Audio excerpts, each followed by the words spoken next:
वाले मौजूद, सफियत का दावा करने वाले मौजूद, खुदाई का दावा करने वाले मौजूद, मगर आज तक इस जमीन पर कोई माँ ऐसा बेटा न पैदा कर सकी जो दुनिया की छाती पर खड़े होकर ये ऐलान करता, ये दुनिया वालों मुझे मानो, मैं हुसैन। सुभान अल्लाह, बेशक सुभान अल्लाह, सुभान अल्लाह। मुझे मानो कि मैं हुसैन हूँ। हुसैन होने का दावा आज तक किसी ने नहीं किया। हमने तारीख से पूछा, तारीख बात समझ में नहीं आई। लोग नबुव्वत का दावा करते हैं, खुदाई का दावा करते हैं, सफियत का दावा करते हैं, सूफियत का दावा करते हैं, मगर हुसैन होने का कोई दावा नहीं करता है। इसकी वजह क्या है, इसका सबब क्या है? तो तारीख ने कहा तुमने समझा नहीं है जाते हुसैन को, तुमने अभी पहचाना नहीं है जाते हुसैन को। अरे मियाँ, सूफी होने का दावा करने के लिए कुछ देना नहीं पड़ेगा, खुदाई का दावा करने के लिए कुछ खर्च नहीं करना पड़ेगा, नबुव्वत का दावा करने के लिए कुछ पेश नहीं करना पड़ेगा, मगर हुसैन होने का दावा बाद में किया जाएगा। हजारों बार पहले सोचना पड़ेगा, हजारों बार पहले गौर करना पड़ेगा। हुसैन होने का दावा तभी तो तस्लीम होगा जब वो पहले 18 साल का कड़ियल जवान बेटा राहे खुदा में कुर्बान कर सकेगा। सुभान अल्लाह, बेशक सुभान अल्लाह। जिंदाबाद जिंदाबाद। नारे तकबीर, नारे रिसालत, मसलके आला हजरत, फैजाने आला हजरत, नारे तकबीर, नारे रिसालत। सुभान अल्लाह, सुभान अल्लाह, बेशक। इसीलिए कहने वाले ने कहा था, कोई मिसाले शहे सकलैन बन न सका, नबी के नूर का दो नूरे आयन बन न सका। वली बने, वसी बने, नबी बना डाले, खुदा भी बन गए मगर हुसैन बन न सका। खुदा भी बन गए मगर हुसैन बन न सका। हजरात, हमारे हुसैन कौन है, उनकी शख्सियत क्या है, उनका मकाम व मर्तबा क्या है, उनकी अजमत और रिफात क्या है, उनकी बुलंदी क्या है।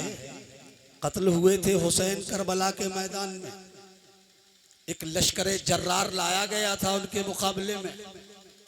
दुनिया समझती थी कि मैदान मारने वाले लोग दुनिया में कामयाब हो जाएंगे, यही सोच के आए थे ना वो, मगर तन्हा हुसैन है करबला की जमीन पर, तन्हा हुसैन करबला में है। सामीन हज़रात, आज का ये प्रोग्राम सलमान साउंड जोखापुर की जानिब से रिकॉर्ड किया गया और उन्होंने ये सोचा कि हमने हुसैन का खानदान तहे तेग कर दिया है, हमने खून बहा दिया है, इनका मिटा दिया हमने इनको सफाए हस्ती से।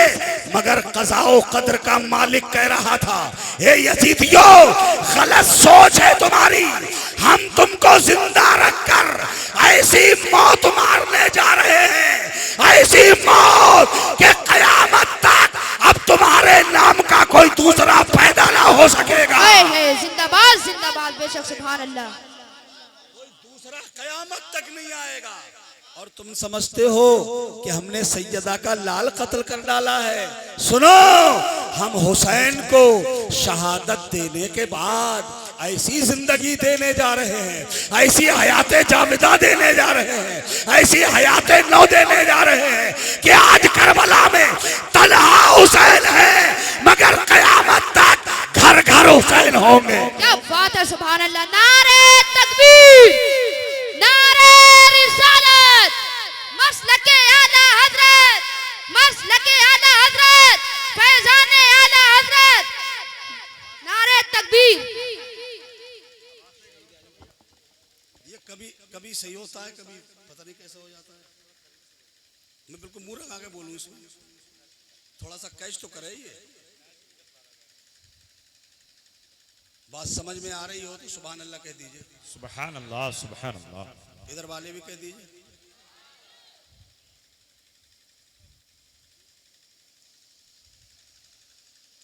असल में हमारी मजबूरी ये है कि हमको बिल्कुल मुंह सटा के बोलना नहीं आता है। हम चाहते हैं कि थोड़ा सा कैच करे और हम जो वो बोलें वो आपकी समझ में आए। अगर आपकी समझ में नहीं आया तो हमारे बोलने से कोई फायदा नहीं। ये जनरेटर बहुत करीब में रख दिया है, इसका भी बहुत ख्याल रखना चाहिए। अगर स्टेज पर जनरेटर की आवाज आएगी, माइक आवाज पकड़ेगा। ये मेरा तजर्बा है। अब मैं भी सफेद हो गया हूं तकरीरें करते ही करते, तो मुझे इतना तो खैर सूझबूझ आएगी। जनरेटर को दूर रखना चाहिए ताकि इसकी आवाज यहां तक ना आ सके। यहां सिर्फ माइक की आवाज होनी चाहिए और किसी और चीज की आवाज नहीं। हुसैन करबला में है, यजीदी समझ रहे हैं कि हम मार डालेंगे इन्हें, खत्म कर देंगे हुसैन को। क़ज़ा व क़द्र कह रहा था, यजीदियों सोच गलत है तुम्हारी। आज करबला में तन्हा हुसैन है, क़यामत में क़यामत तक तुम दुनिया के जिस हिस्से से गुजरोगे, जिस गोशे से गुजरोगे, जहाँ से निकल के जाओगे, वहाँ तुम्हें कोई अहमद हुसैन मिलेगा, कोई मोहम्मद हुसैन मिलेगा, कोई ग़ुलाम हुसैन मिलेगा, लाखों करोड़ों हुसैन क़यामत तक पैदा होते रहेंगे। मगर यजीदियों अब क़यामत तक तुम्हारे नाम का कोई दूसरा पैदा ना हो सकेगा। हम तुम्हें ऐसी मौत मारने जा रहे हैं। इसीलिए कहा था क़त्ले हुसैन असल में मर्गे यजीद है, इस्लाम जिंदा होता है हर करबला के बाद। आला हजरत फाज़िले बरेलवी ने डंके की चोट पे कहा था, तू जिंदा है वल्ला, तू जिंदा है वल्ला, मेरी चश्मे आलम से छुप जाने वाले, मेरी चश्मे आलम से छुप जाने वाले। हमारे हुसैन कल भी जिंदा थे, हमारे हुसैन आज भी जिंदा है। और मियाँ हक वो होता है जो सर चढ़ के बोलता है। हक वो होता है जो सर, मियाँ अपने तो अपने कहते ही हैं, चूंकि हमें मोहब्बत है, अकीदत है, तो हम तो कहते ही हमारे हुसैन जिंदा हैं। मगर दुश्मन भी अगर कह दे कि हुसैन जिंदा है, दुश्मन अगर इकरार कर ले कि हुसैन जिंदा है, तो ये बड़ी दलील होती है। तो कहते ही हमारे हुसैन जिंदा है। आओ मैं दिखाता हूं तुम्हें तारीख के आईने में कि दुश्मन भी कहने पे मजबूर था कि हुसैन जिंदा है। दुश्मन कह रहा था हुसैन जिंदा है। पढ़ो करबला की तारीख। कई लोगों को बहुत तारीख याद होती है।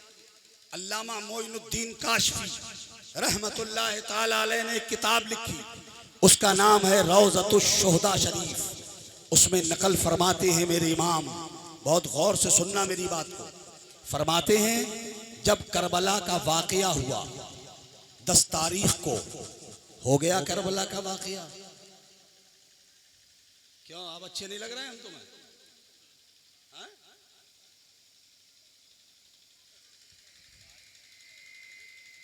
असल में म्यूजिक का दौर है ना, मसला ये है। करबला का जब वाक़या हुआ 10 तारीख को, उसके बाद खानदान हुसैन तहत कर दिया गया। कुछ औरतें बची थी, एक मर्द बचे थे,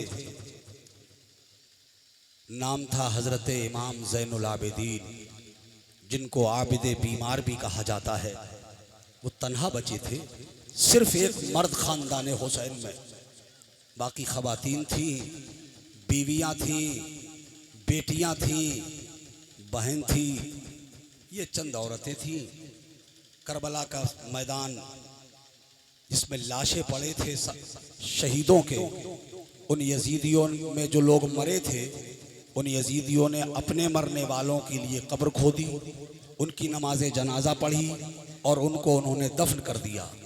मगर शुहदाए करबला, मेरे इमाम और उनके साथी जितने शहीद हुए थे, किसी के लाशे को उन्होंने दफन नहीं किया, ना उन्होंने नमाज जनाजा पढ़ी शहीदों की। बल्कि तारीख बताती है कि करबला शरीफ के करीब में गांव था, उसका नाम था गादरिया। उस गादरिया गांव के लोगों को जब ये मालूम हुआ कि करबला का सानिहा पेश आया है, हादसा पेश आया है, तो वो लोग यजीदी लश्कर जाने के बाद अपने गांव से आए और आने के बाद उन्होंने जो बेसर के लाशें थे शहीदों के, चूंकि हर शहीद के सर को तन से जुदा कर दिया गया था, नेज़ों पे टांग के शोहदा के सर को ले गए थे, वो बगैर सर के लाशें करबला के मैदान में पड़े रह गए थे। वो उनको दफन नहीं किया यजीदियों ने, उन्होंने कब्र में नहीं उतारा, उन्हें नमाज़े जनाजा भी नहीं पढ़ी। मैं तारीख में ये पढ़ कर के हैरान रह गया। मैंने कहा इंसान इतना तो दिल रखता ही है कि पूरी जिंदगी दुश्मनी करता रहे, पूरी जिंदगी बगावत करता रहे, पूरी जिंदगी अय्यारी मक्कारी में गुजार दे, मगर जब किसी का इंतकाल हो जाता है वो दुश्मन ही सही, मगर ये दुश्मन इंसान भी सोचता है चलो दुश्मनी अपनी जगह है, मगर ये तो अब दुनिया से चला गया, इसके जनाजे में शरीक हो जाए, इसकी नमाज़े जनाजा पढ़ लें, इसे 2 मुट्ठी मिट्टी देते, इतना तो कर ही लेता है इंसान। मगर यजीदियों ने इतना भी नहीं किया। इतने कठोर दिल थे वो, इतने संग दिल थे वो कि उन्होंने शहीदों की नमाज़े जनाजा भी नहीं पढ़ी, उनको दफन भी नहीं किया। मैंने कहा ऐसा क्यों हुआ?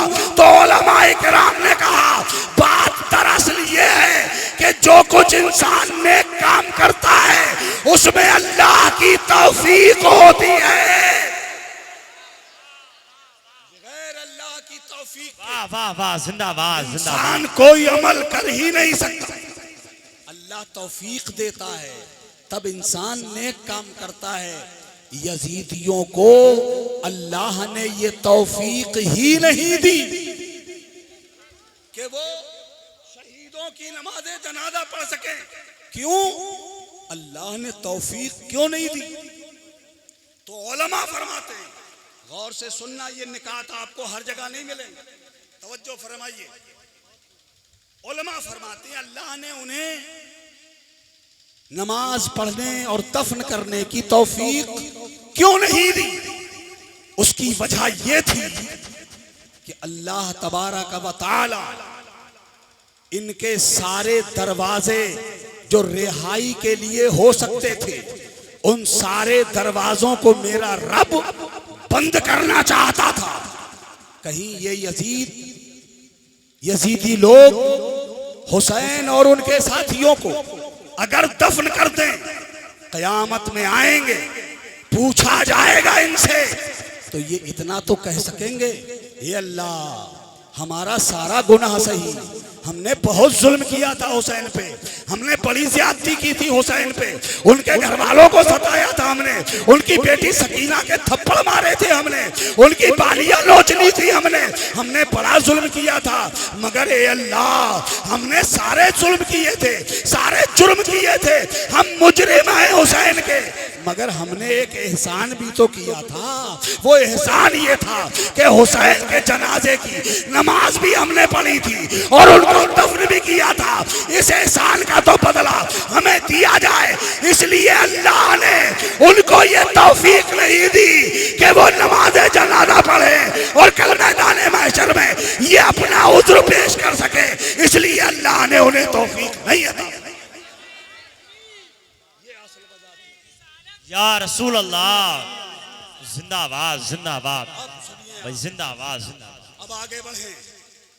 3 दिन तक ये यजीदी करबला के मैदान में हुड़दंग मचाते रहे। इन्हें नशा था इस बात का कि मैदान मार लिया है हमने तो जंग जीत ली है, हम कामयाब हो गए हैं, खानदान हुसैन को हमने शहीद कर डाला है, हम कामयाब हो गए। इस नशे में करबला में शराबें पी गई, शराब पी पी कर यजीदियों ने हुड़दंग मचाया था और बहुत शोर शराबा किया था उन्होंने। 1-2 दिन तक नहीं, 3 दिन तक लगातार ये तमाशा यजीदी करबला के मैदान में करते रहे। 3 दिन तक ये होता रहा। ए हुसैनियों, मैं आपसे पूछना चाहता हूँ, एक लम्हे के लिए जरा गौर करना, मेरे रसूल का खानदान तो उनके सरों से तो खैमे भी उतार लिए गए थे। मेरे रसूल की वो शहजादियाँ, मेरे रसूल की वो बेटियाँ जब अपने घरों में होती थी और जिब्रील अमीन जैसा फरिश्ता उनके घर जब तशरीफ लाने वाला होता था तो उनकी इजाजत के बगैर वो फरिश्ता भी जिनके मकानों में कदम रखने की हिम्मत नहीं कर सकता था। आज उन रसूल की बेटियों के सरों से खैमे उतार लिए गए। वो नंगे आसमान के नीचे जमीन, खुली जमीन पर तशरीफ फरमा है। खानदान लुट चुका है। एक आबिदे बीमार मौजूद हैं। मुझे बताओ, क्या हुसैनी खैमे में किसी ने हुड़दंग मचाया होगा? क्या किसी ने तमाशा किया होगा? क्या किसी ने नारेबाजी की होगी? मुझे बताओ एक लम्हे के लिए, जिस खानदान पे ये गुजर रहा हो, क्या वो खानदान करबला के मैदान में क्या ढोल बजा रहा होगा? मुझे बताओ, क्या इमाम हुसैन के बेटे हजरत इमाम ज़ैनुल आबिदीन